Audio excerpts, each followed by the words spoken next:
क्या नाम है आपका? डीजे दीपक राज। कहाँ घर है? सिजोल जरूर दबाएं ताकि आप अभी सुन रहे हैं दीपक दीवाना के।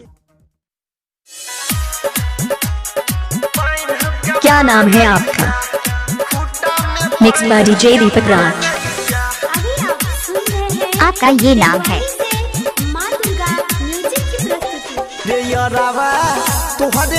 डीजे दीपक।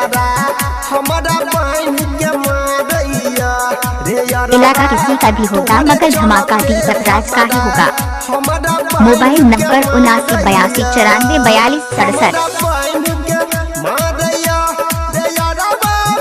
क्या नाम है आपका? डीजे दीपक। आपका ये नाम है। सिजोल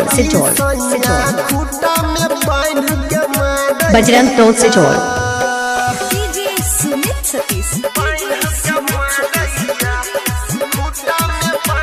मिक्स बाय डीजे दीपक राज।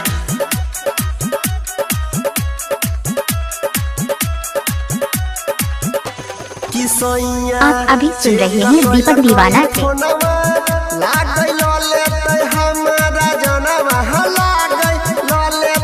सिजोल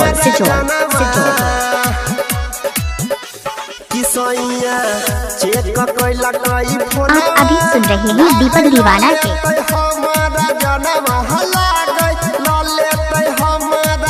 क्या नाम है आपका? डीजे दीपक। आपका ये नाम है।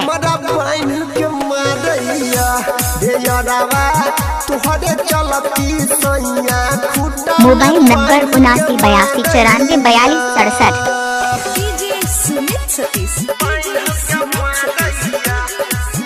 डीजे दीपक।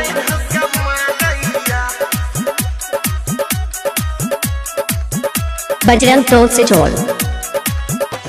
कि हम तो पढ़ छियै पैया बात बुझाई डीजे दीपक राज। बात बुझाई नहीं हमारा सैया। अभी आप सुन रहे हैं स्टार सिंगर दीपक यादव के।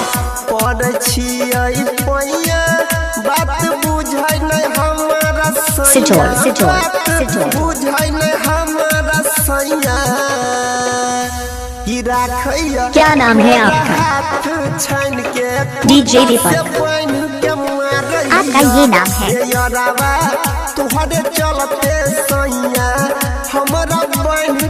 Mix by DJ Deepak Raj.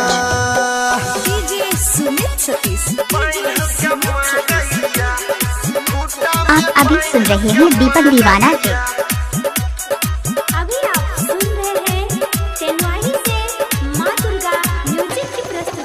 DJ Deepak राज। सोनू बनैला तू दूरी हमारा बुझला नहीं मजा बुरी। इलाका किसी का भी होगा मगर धमाका दीपक राज का ही होगा। डीजे दीपक। बनैला तू दूरी हमारा बुझला मोबाइल नंबर 7982944267। नहीं मजा बुरी। कि गायक डीजे दीपक। फन के खूटा से बन के मारैया।